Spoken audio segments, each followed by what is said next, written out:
Welcome to the official podcast of the David A. Howe Public Library. Good so far. I'm Eric Mickles, and with me is Nick Gunning. Oh, that was my line. Oh, sorry. I guess I traveled all over it. Nick Gunning. Yeah. Okay. All right. Again, we should use our Coke names. I don't want to. What? Come on. What are we calling you today? No. Emily. No, mine says share a Coke with Emily, so I think that makes you Emily. But I shared the Coke. I got the Coke. I gave it to you. I guess I need to read any Coke bottles I take from you. I need to read before. Yeah. So, anyways, I'm Eric Mickles, and with me is Emily. Man, you've been zinged right out of the gate. I guess. This yeah. is good. I never thought I would be the harsh. Yeah, you're the harsh, shock jock. Yeah, I'm the shock Crazy. jock. Yeah. I guess that went nowhere. I had no answers to that. No. So yeah. Oh. All right, Nick. What are you reading? Well, I'm glad you asked me that, Eric. Here's my answer. Uh-huh. I finished the Mulvaneys. We were the Mulvaneys. We were the Mulvaneys. They definitely were.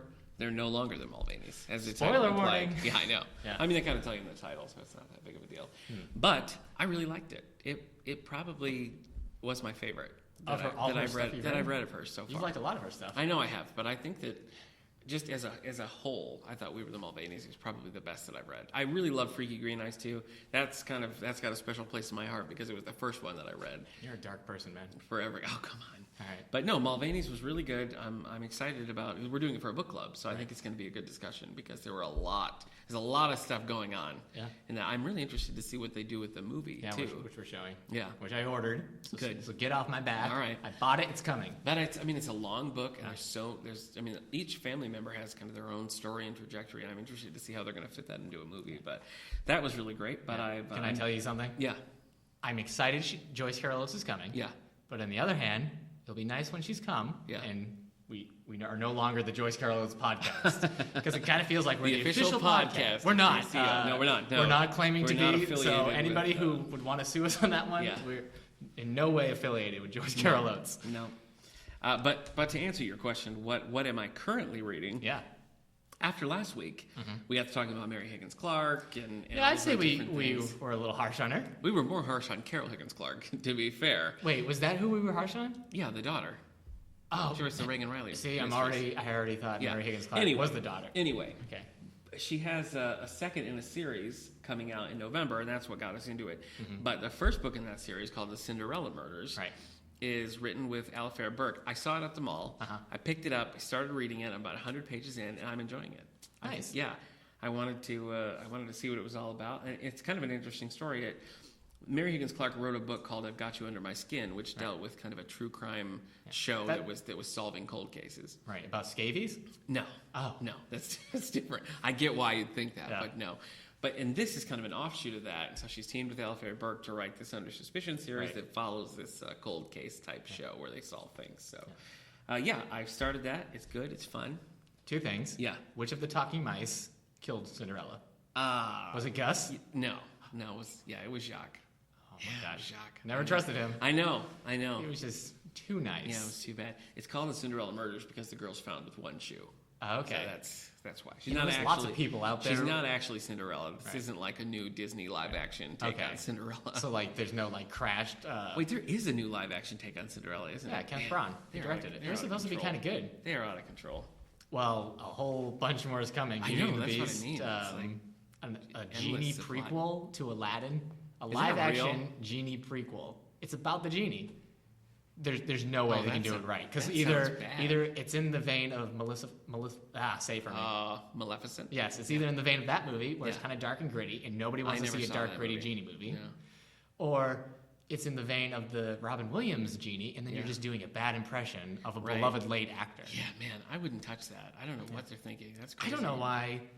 If you did a movie based off say for me. Maleficent. If you did a movie based off her and you want to do something with Aladdin, just do it off Jafar. Yeah. Tell me you wouldn't see a live action Jafar. I probably would. Yeah, I Right. would probably see. Who that. would you cast as Jafar? I'm gonna say Oh, Ben Kingsley right now. Jeez. Oh, you beat me to it. Yeah. I don't know. Tell me if you I- wouldn't see a live action Ben Kingsley. I don't think I could Jafar take that. movie. Yeah, That's all I want to watch. right. I mean, I guess Ian McKellen's too old. Yeah, maybe he could play the guy who teaches Jafar Right. Yeah, Jafar all Senior. his dark magic. Yeah, itty bitty living space. Yeah. The other thing that I'm reading, I started Teen Titans Earth One, which is Titans. one of the new books from our graphic novels section. The Earth One series is DC's like out of continuity, standalone. Yeah. They're not single. They're not even released.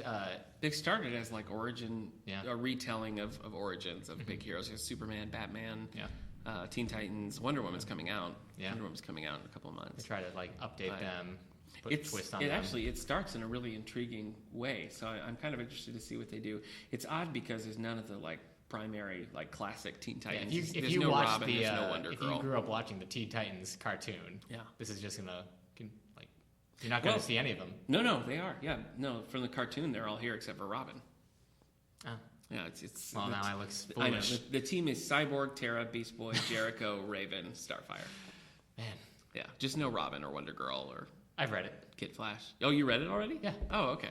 Didn't like it. You didn't like it. No. Okay. But I haven't liked any of the first volumes of this line. Oh, I like Superman. I didn't. Oh, okay. But I have liked the sequels.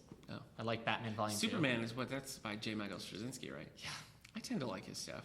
Yeah. I liked his Spider-Man run until it got crazy. And Yeah, it did. All right. Well, this is getting nerdy. yeah, it is. So that's what you're reading? Yeah, those two, and then I've still got Hearts in Atlantis, and I'm going to go back to and finish. Like it's Guess set what? into 2 books, but I left my heart in Atlantis. oh my gosh, really? Did Yeah. you? That's great. Yeah, left it there. Oh. No follow-up joke for that one. That's the only Just- one? Just Okay. left my heart in Atlantis. In Atlantis. Yeah. Yeah. I didn't like fall in love or anything. Yeah. It was just when I packed up from the hotel and I left. Yeah, it's easy to realized do. I left my heart Yeah. in the hotel, probably think- in one of the drawers. We've all been there. I called them. I was like, "Did you find a heart?" Did you find? No. Art? Yeah. And there You it is. know. There it is on your sleeve the whole time. You know what? Oh, Yeah, that was fantastic. it was. What am I reading? I'm going to tell you. I mean, yeah. I finished Adrift by Paul Griffin. It's a YA book where they're lost in sea.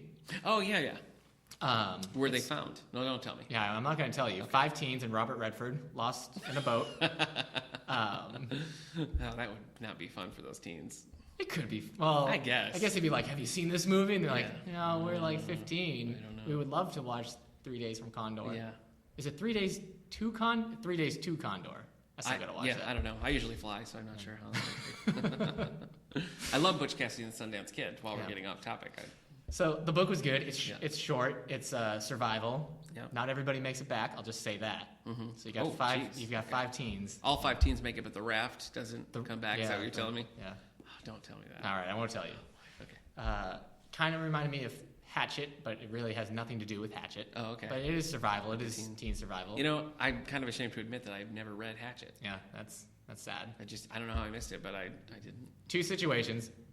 We both independently Okay. get lost in the woods. Our plane goes down. Yeah, We're lost in the woods. Are we I've traveling read together? or No, Oh, we're in separate separately. planes.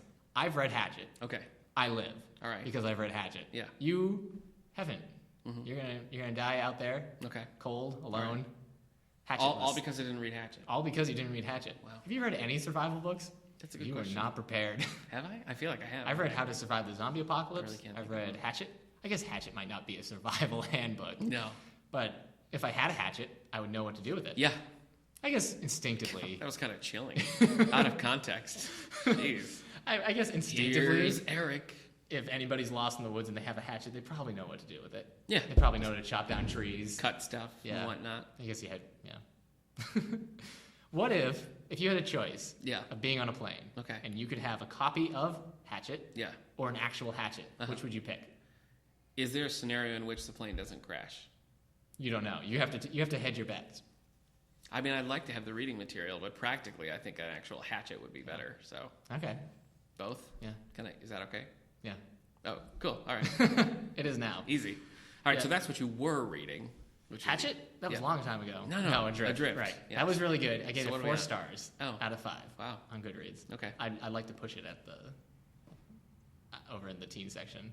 Every time a teen Hatchet? comes in now, I'm gonna like, no, not No, Hatchet. Adrift. Adrift. Oh, sorry. Anytime a teen comes in, I'm like, read Hatchet. Oh, forget it. All right. No wonder they're so confused. Yeah. Like I have. All right. So currently. I'm reading Dinosaur Lords. Yes. I told you this. Yeah. It's a fantasy book. Uh huh.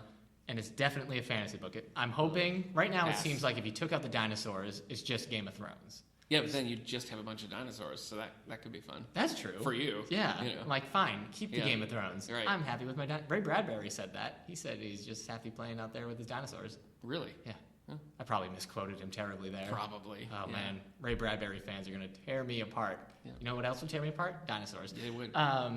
The problem that I'm having so far is that, yes, so if you take out the dinosaurs, it's just Game of Thrones. So the dinosaurs are like an added value, and that's a great added value. Yeah. I'll take that in any book. Yeah.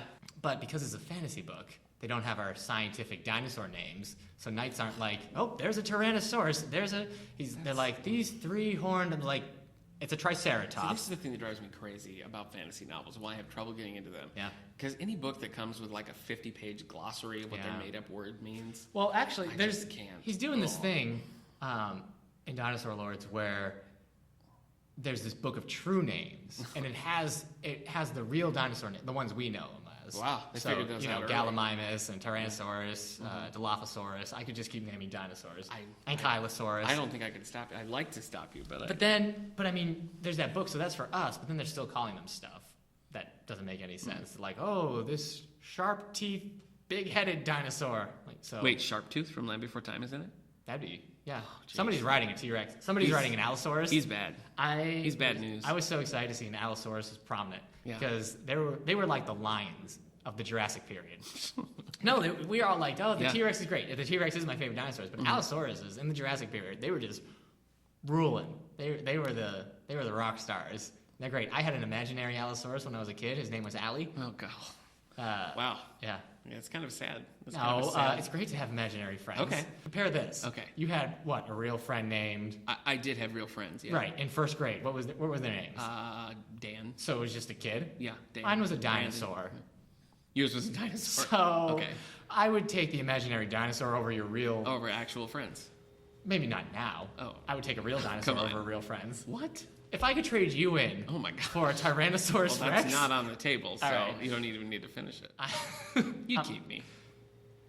Over a T-Rex. You would keep me. Over a T-Rex. Oh, come on. You old softy. I can't. Don't think about it. Your brain's going to explode. All right. I'm also reading Joyce Carol Oates, Big Mouth, and... Ugly Girl. Yeah. That's her first YA book. Was it? Okay. Yeah, that's the first one she wrote. That's what I'm reading because we're going to do a teen book club for 12 to 18-year-olds. Nice. Because Joyce Carol Oates is coming. Uh-huh. And when she comes, we're going to stop talking about Joyce Carol Oates all the time. And people are like, yeah. There are going to be people after October 2nd when we're doing podcasts like, what happened? They've changed format. Right, yeah. I got in for all that Joyce Carol Oates. What's new news. with Joyce Carol Oates? Yeah, how are we supposed to know? Yeah. But I'm reading that. So I'm hoping it's good. Cool. I haven't read that one. Oh, okay. I don't know why I was so snarky I about don't that. make any sense at all. But. Yeah, so that's what we're reading. Yeah. That's where our bookmarks are. Book news.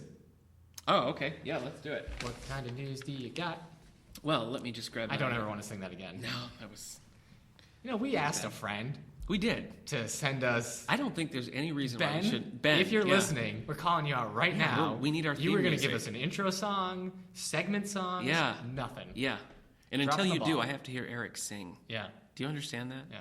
Anyway. Reading the news. Listen, with Eric, Nick please. and No. Al. No. All right. This is my upcoming early announcement of books coming way down the road. So these are books coming out in November. These are books coming out in November. Oh, boy. Now, what if I sing? Do you want me to sing? Well, then, it would just stop. You would just sing, and people would be like, yeah, that's pretty good. And then I would just sing the whole time. Yeah. I guess it's not as comedic as me trying to belt out a tune. You think I can be. sing? Well, that's nice. Well, you were singing The Doors today. You were trying to make fun of The Doors Yeah. by singing Light My Fire in the car. Yeah. But you were doing a really good rendition of thanks, Light My man. Fire. I would have listened to a cover version of that. Really? Well, hey, I'll get you my latest LP. It drops next week. All right. So great, yeah. What's it called? I don't want to talk about it right now. But what I do want to talk about is Richard Paul Evans. Who doesn't? Maybe you've heard of him. No. He's the king of Christmas. Just Oh, kidding. is he? No, that's Johnny Mathis. I thought that was Santa Claus. No. I am the king of Christmas. Richard, that's terrifying. Richard Paul Evans, he writes merciless king. that series of Christmas books. They're the small hardcovers. Yeah, I don't read Christmas books. Oh, okay. I read that one. What was the... Actually, I haven't read Richard Paul Evans' Christmas books. Who believe was it the or one... not. Who's the Christmas book we read together? Not like together, like Oh, sitting David at Sedaris. Right. Holidays on Ice. We read it as like a book club. Yeah. Holidays on Ice. That was fun. I do love David Sedaris.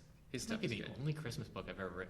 Really? I haven't read. That might be the only Christmas book I've ever read. You wrote it.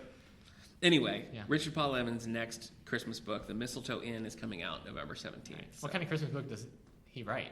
Are they like mysteries? Are they dog? Are they Christmas dog? I don't think they are dog. If they were Christmas dog books, I would have read them all. But no, these are. I think they're just more like sentimental Christmas. Yeah. I'm sure they're good. They're always popular. It's September.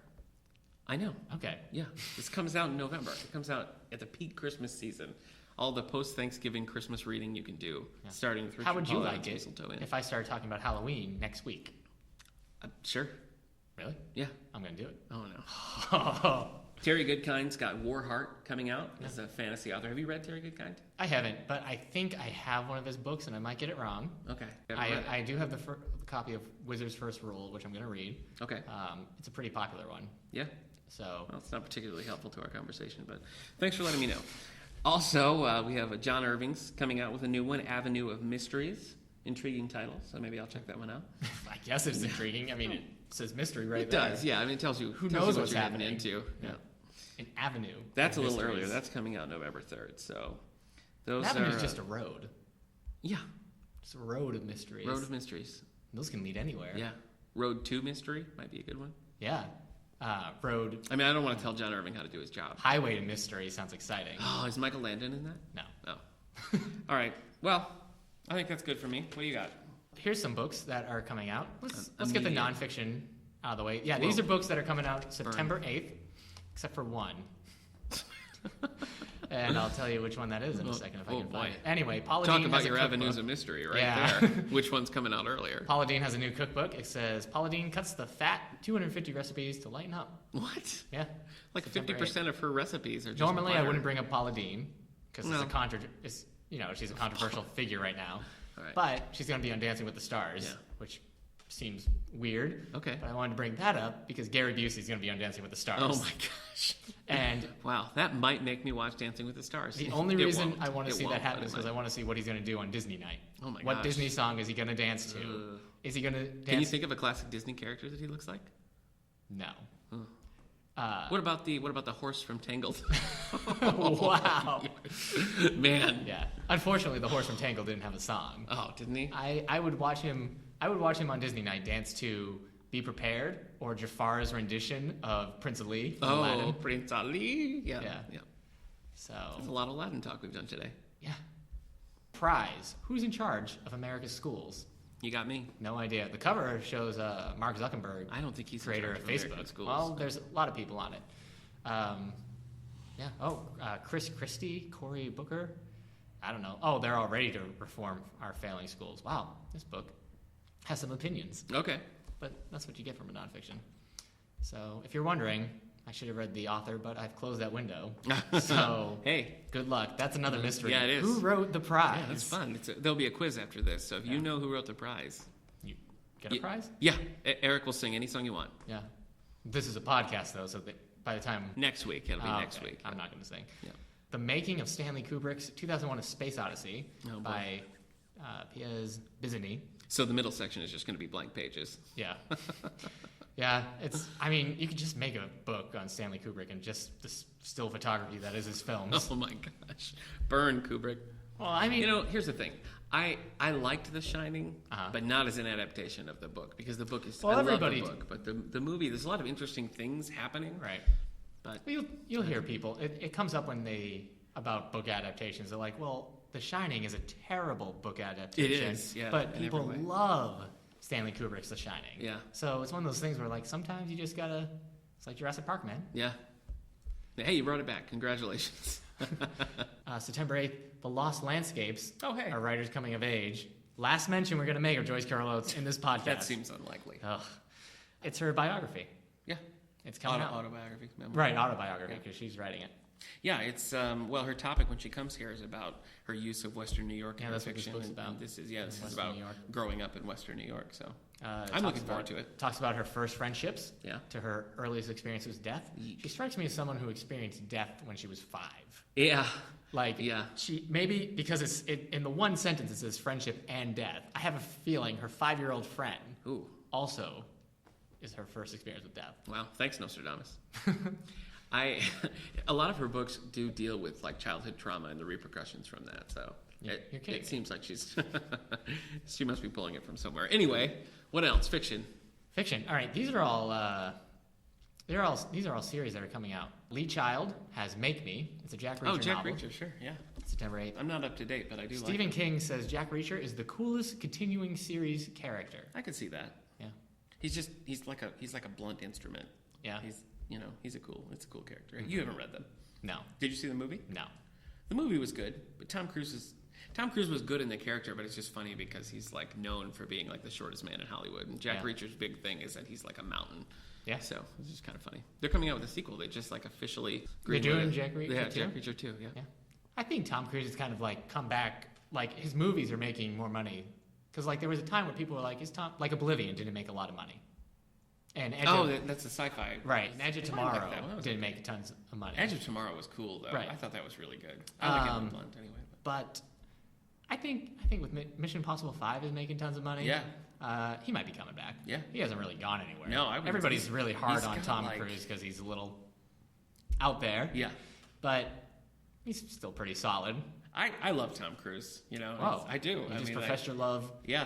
Publicly. You just shouted it on a mountain. Yeah. This podcast is your mountain. I jumped up on a couch and said, I love Tom Cruise. Whew, dated reference, but still, it's dated. Yeah, it's fresh in our minds. But it's still very fresh, yeah. Man, now I just want to scream at Matt Lauer. How can I do that? That's another dated Tom Cruise reference, by the way. Top Gun. All right, so these next two books that are coming out on September 8th, mm-hmm. They are continuing characters, mm-hmm. but they're by authors because the writers are past. Oh. I don't know. All right, I guess I'm going to start with... That's a crapshoot. You've got Anthony Horowitz is writing... He's everywhere. Trigger Mortis. Ugh. It's an original James Bond novel. Trigger Mortis? Oh, it says with original material by Anne Fleming. Trigger Mortis? Trigger Mortis. That's like James Bond shoots the guy, turns to the camera and says, looks like he's suffering from Trigger Mortis. Wow! Well, that's like a CSI opening. That's terrible. So that's a terrible title. Anthony Horowitz is writing Sherlock, and now he's writing Bond. That's right. Yeah, he just did House of Silk. That's our book club book. Yeah.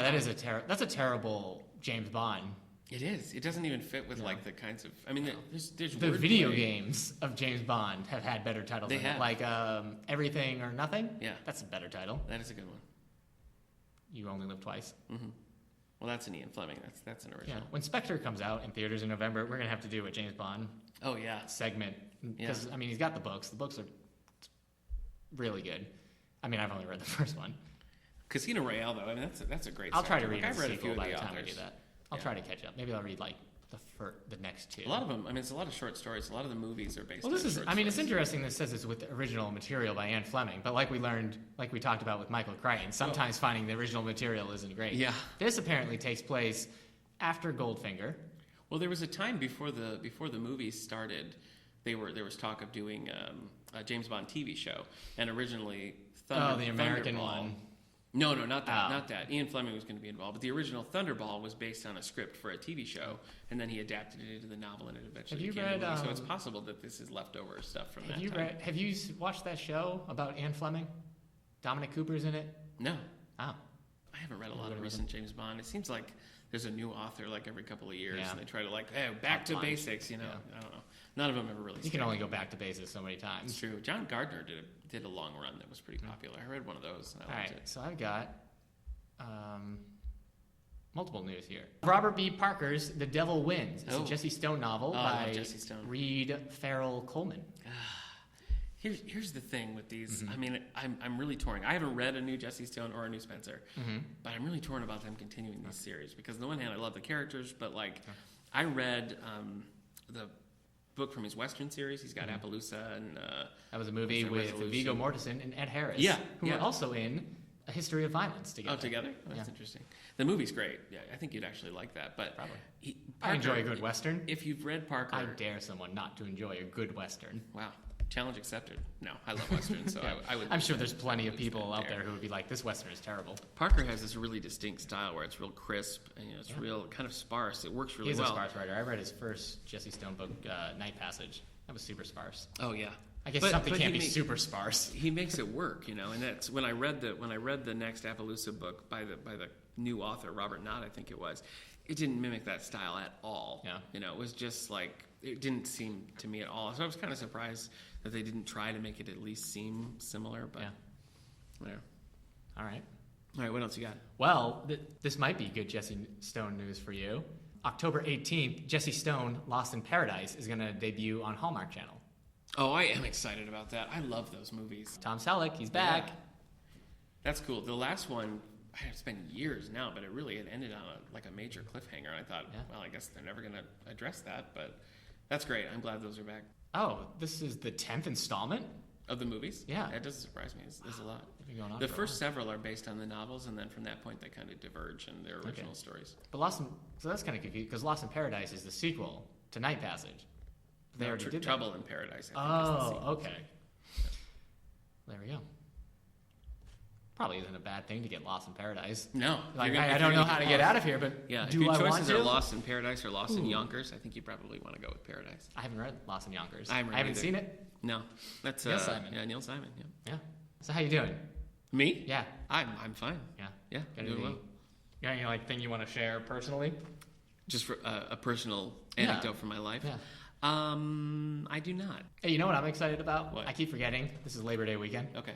So that's exciting. Oh, yeah. Because I thought there was more. I keep thinking we're going to... No, that's it. I keep thinking we're going to be open on Monday. Yeah. But we're not. That's true. The library is closed on Monday, Labor Day. Yeah, we're going to have to advertise this on Tuesday. Yep. So... But after that, Saturday hours resume again. So the library will be open Saturdays again. Yay! Saturday hours. Hooray. 4 hours on a Saturday. What are you supposed to do on Labor Day? I never really know.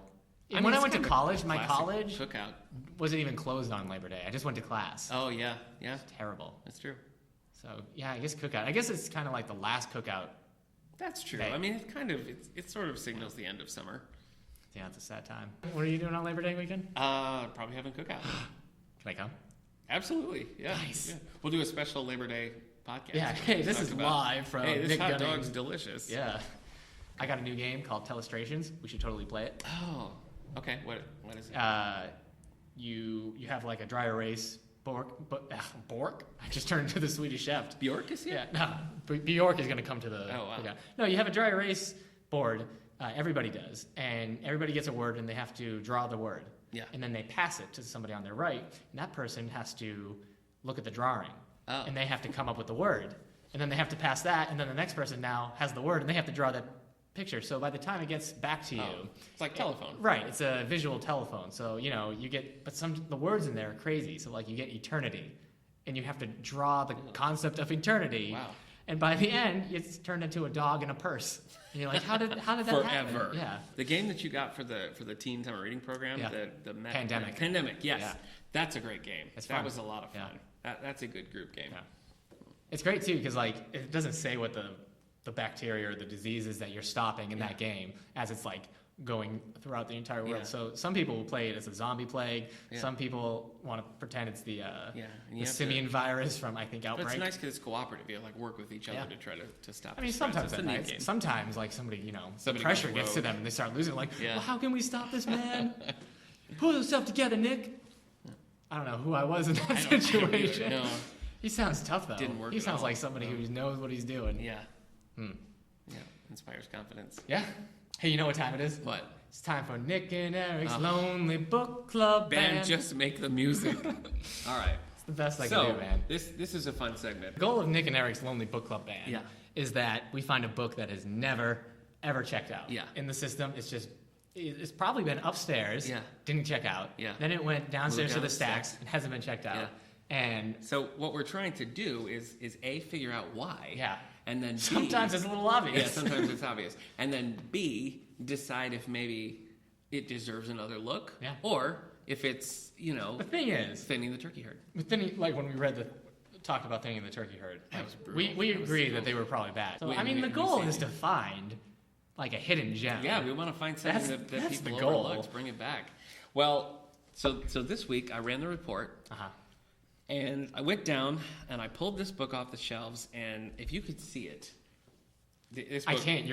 All I see is the back. Here it is. This book was published in 1990. Yeah. And you look at it, and it's like it looks like you just off the shelf. Went to Barnes and Noble and grabbed it. There's no. Those are the whitest pages I've ever seen.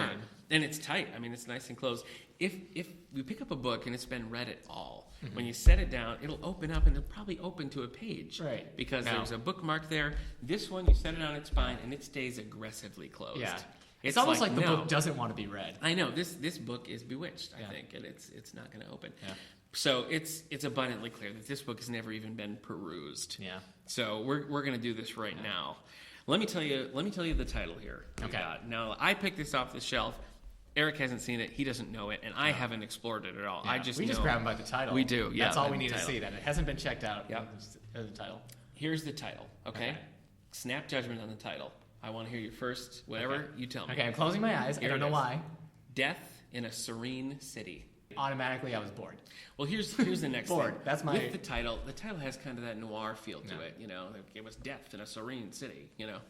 No. That sort of, yeah, you know, like the girl comes into the detective agency, you gotta help me. Hold on there, dame. Like that sort of thing. This is the kind of serene city where this doesn't happen. Yeah, and there's like a voiceover. I knew at that moment. She was trouble. That's but what a pair of getaway sticks. All right. All right. I had to take the case because both my wallet and fridge were empty.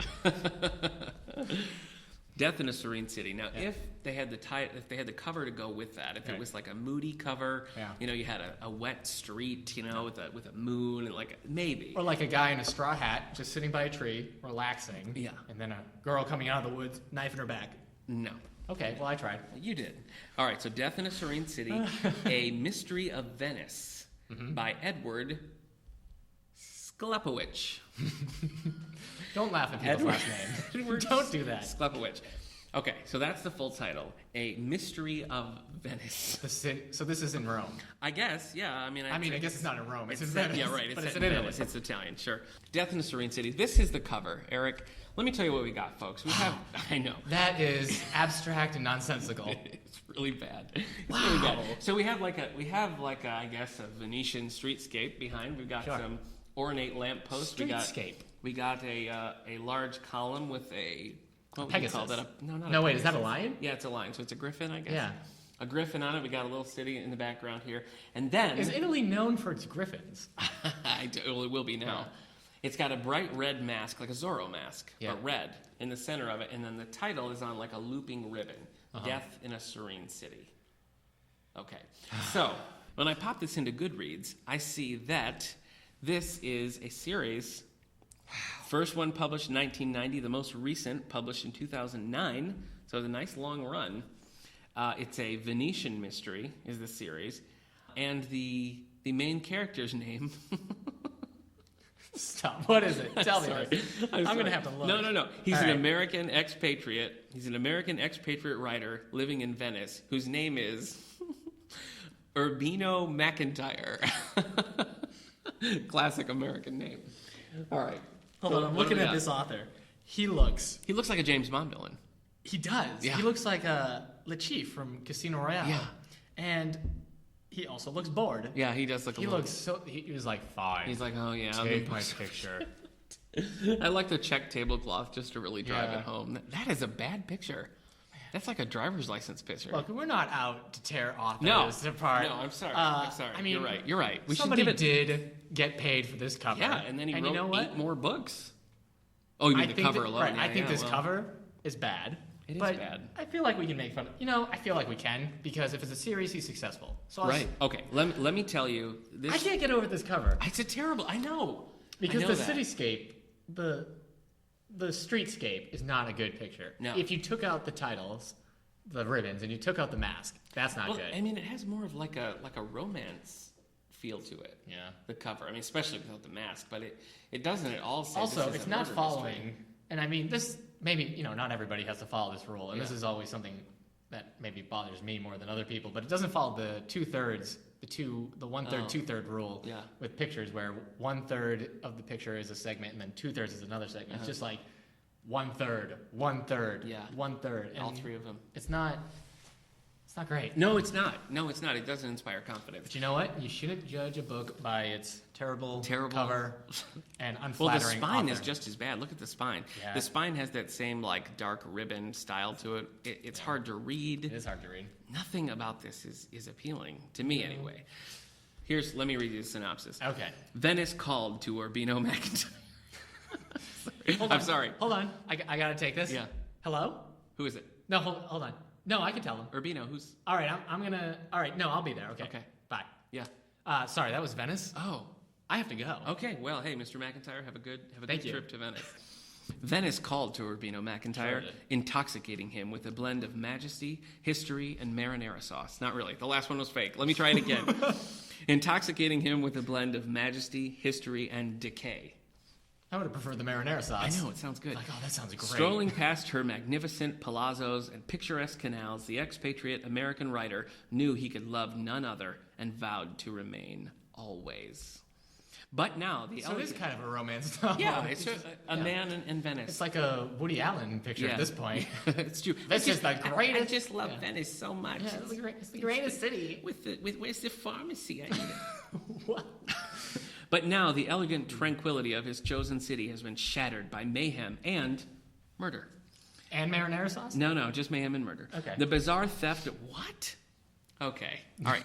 Okay. This is pulling me in a little bit because the bizarre theft of the corpse of a 1,000-year-old virgin saint and the brutal slaying of a devout washerwoman thrust Urbino into the heart of a strange and sinister mystery, leading the inquisitive author down a twisting, perilous trail that winds towards almost certain doom among the disinterred dead on the Isle of Bones.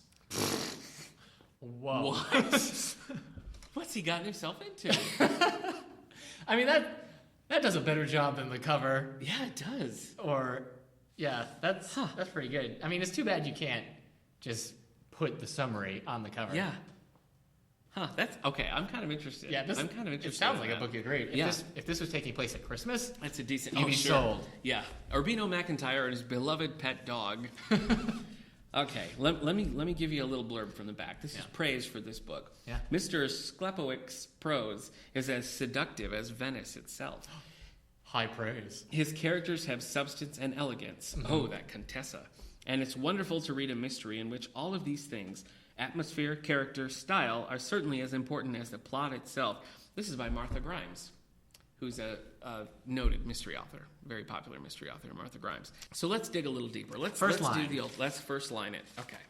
On one of those days when you feel you've seen just about all there is to see in Venice, have paid homage to every important canvas and stone, have taken in every recommended view from every recommended campanile and cafe, and have even allowed yourselves the luxury of being lost. I need to take a break. Hold on a minute.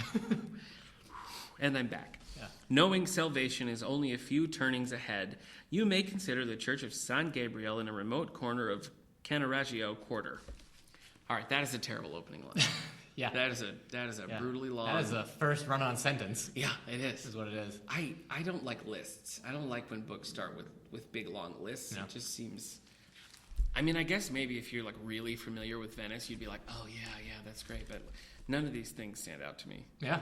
I wouldn't continue with that book. Yeah. I mean, if I was really like, somebody was like, oh, you got to read it, I might. But just picking that up and looking at it... We should do a segment. We just read like the best first lines. Yeah, no one could sleep. Naked and the Dead. That's right.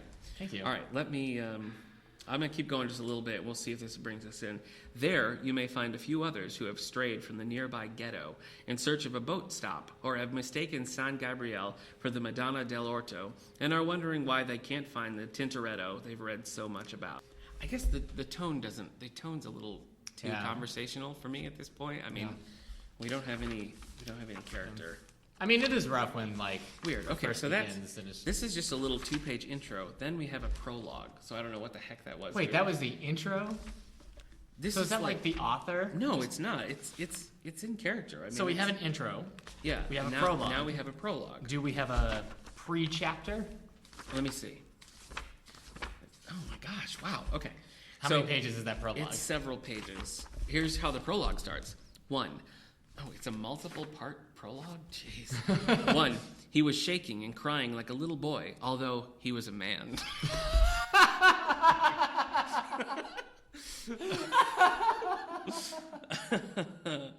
Ooh. The woman took him in her arms.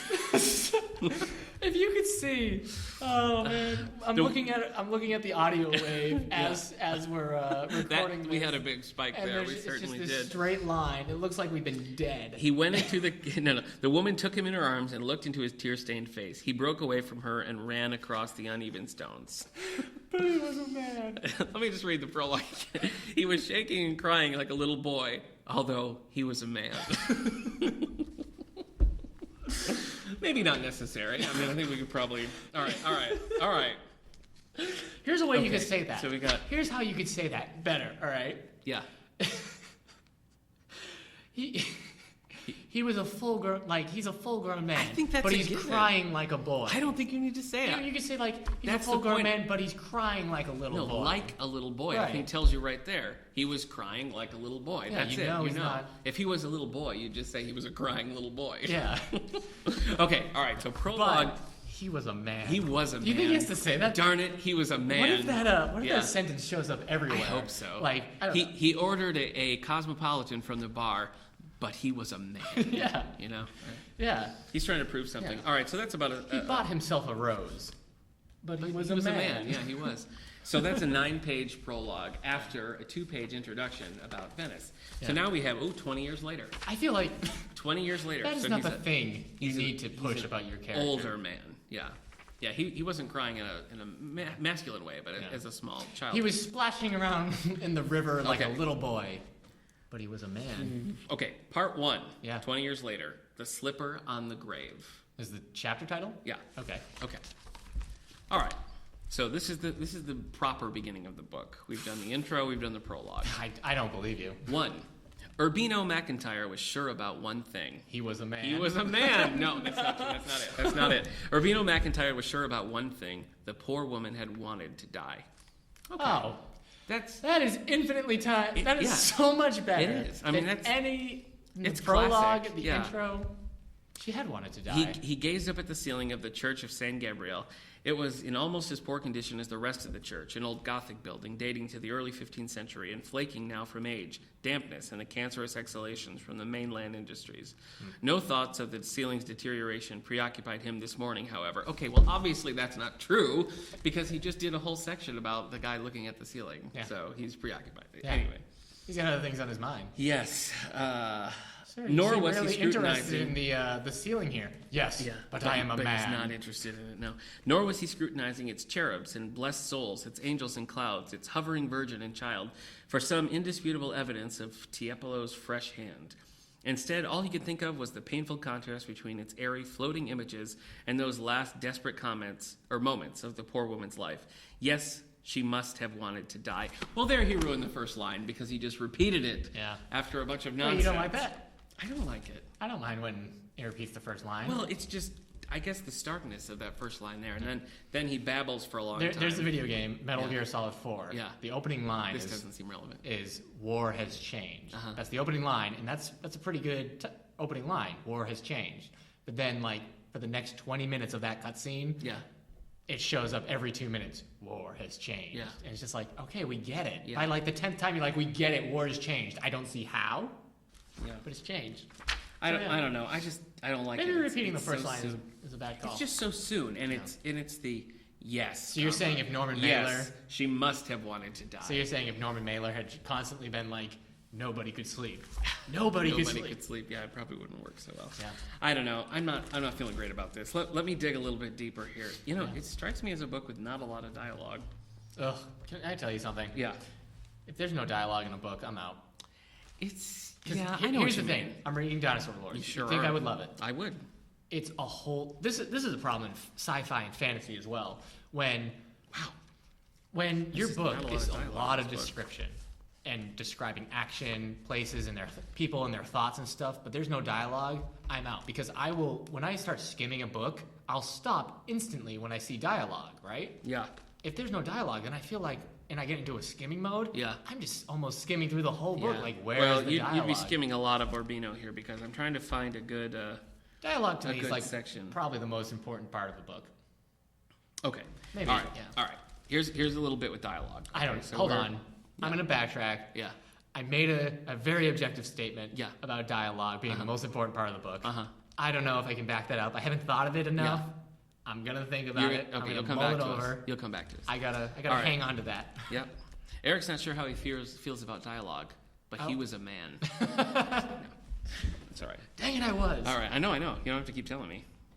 All right, so this is about halfway through the book. We're going to catch a little bit of dialogue here. We're going to see how our old friend Edward Sklepowick handles dialogue. How does he handle it? I don't know.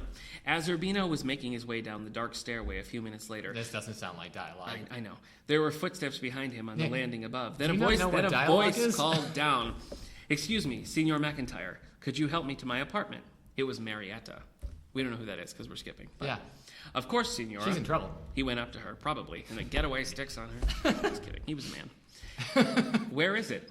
Down on the next floor. I know it makes little sense, she said as she put her thin arm through his, but it's more difficult going down. I pull myself up little by little, but when I go down, I get dizzy. I don't know. Okay. It's not really an action-packed segment, so maybe that's not a good... I don't think there is an action-packed segment. I wish we could spoil the end. That's one thing I wish we could do about the segment. We could read the very last chapter, but we can't because we want you to read it. Well, it's a terrible last line, let me tell you that. So I guess I spoiled that. For yourself. I know, it's just, No, you said you were sold. Well, the premise did sound interesting to me. I mean, it got in there for a minute. Blurbs on the back are positive. Blurb. It's got a decent 3.75. That's a hilarious word. Blurb. Blurb, yeah, it is blurb. And it went on. There was 9 more of these puppies. That's a lot. Yeah. The next one is called Farewell to Flesh, which we also have and was also on the never circulated list and looked identical. Farewell to Flesh? No, it's Chevy Chase. Farewell to the Flesh. Oh. To the Flesh. Then we have Liquid Desires, Black Bridge, Death in the Palazzo, Deadly to the Sight, The Last Gondola, that's a terrible, Frail Barrier, and The Veils of Venice. Where is this in our stacks? Is this in mysteries? Yeah, it's mystery. I'd say we should get the rest of the series. Yeah, we gotta fill it out. Yeah, definitely. So I don't know. I gotta say, I mean, I think Death in a Serene City. I think if this were a turkey herd, I would thin this out of that turkey herd because I don't think. Well, I don't think we're gonna. Yeah, it's not that thinning the turkey herd isn't applicable to this book because it's not a model. It's not about models, right? Absolutely. So stop using that out of context. All right. Well, let's. Urbino McIntyre. He's an American expatriate. Who are we gonna toss in the movie? He's going to go down. He's going to look at. Well, we know he's a man. He is a man. Yeah. But they need to. So we can rule out. They need to present themselves as a little boy at times. Right. So who, as an older man, can make himself look like a fragile little boy in times of emotion? I'm going to say Nick Nolte. No, just what? Kidding. Not really. Oh no! Wait, hold on. Ask me again. Oh, you want to say who can we find who can play an older man? But you're going to say Gary Busey. I'm not doing this again. I want to say Gary Busey. You know what? I confuse Gary Busey and Nick Nolte a lot. I know. Too. Yeah. So does his agent. They never know. Wow. You never know which one of them is going to show. Nick Nolte's going to show up for day 1 of Dancing with the Stars. Yeah. Yeah. How am I not the one here? I want to be Dancing with Stars. Wow. Yeah, seriously. I don't know. Water after that. I guess we don't know enough about him. We didn't give him a fair enough shake. Yeah, like, we understood at least the big love. I mean, wait, as soon as you hear Jimmy, he's got to do his job when he's got to do his job because he's got to do his job. But this guy, I guess he's just walking around helping elderly ladies upstairs. And yeah. There's Burt a Reynolds? Contessa. Well, Burt Reynolds, yes. I think he's too old. So this is like a younger, older man. Yeah. So this is probably like a guy in his 20 years later, so, 20 years later while he was a man. 40s, maybe? 40s? Yeah, let's put him in his 40s. Yeah. All right, 40-year-old actor. Yeah. Steve Carell. I was going to say Johnny Depp. No. Well, he needs like a normal series. Yes, seriously. I want to watch a movie where Johnny Depp just like works at a bank. Yeah. He's like, "Hey, honey, I'm home." Yeah. Instead of some crazy thing that he's. Yeah, if this was a normal Johnny Depp movie, he'd be like, "Honey, I'm at home," and then he'd trip on the couch and he'd start running on the couch, and the couch would start rolling. Yeah, and he'd be like, "Oh no, Tim Burton shows up. I'm rolling on the couch." Yeah, it's crazy. Helena Bonham Carter is there. Yeah. Get off the couch. That's in his contract. He can't do anything without Helena Bonham Carter. All right. Man, are you sure this isn't a podcast where we just bash celebrities? It's becoming that way. Yeah. Well, Eric, you're not a big mystery fan, so I guess you're not the one to ask. But would you read this book? Yeah. I don't think so. Well, would you read that? Are you likely to just pick that up out of curiosity now?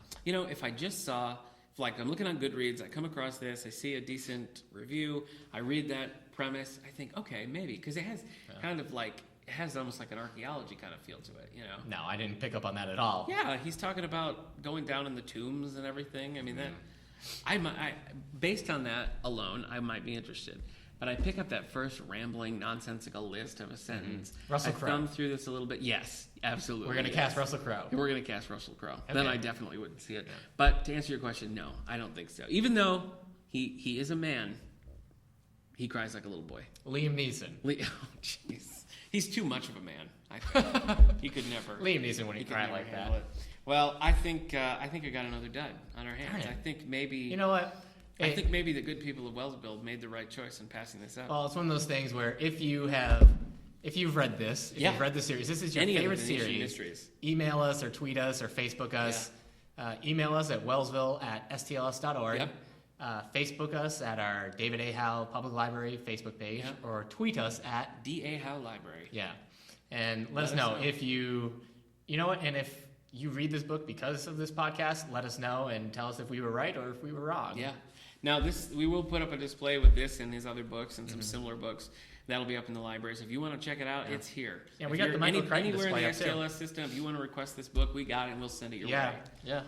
Somebody's got it. I mean, I wonder if other libraries have this system, and like maybe another librarian's going to listen to this. Like, I don't understand. Ours are always checking out. It's our most circulated mystery. It could be like well, I guess we'll find out. But again, this is like, if you're the first person to read this book, you're getting a clean, pristine copy. Absolutely. You can make your mark on this book. I couldn't go to a bookstore and find a new copy that looks that nice. No.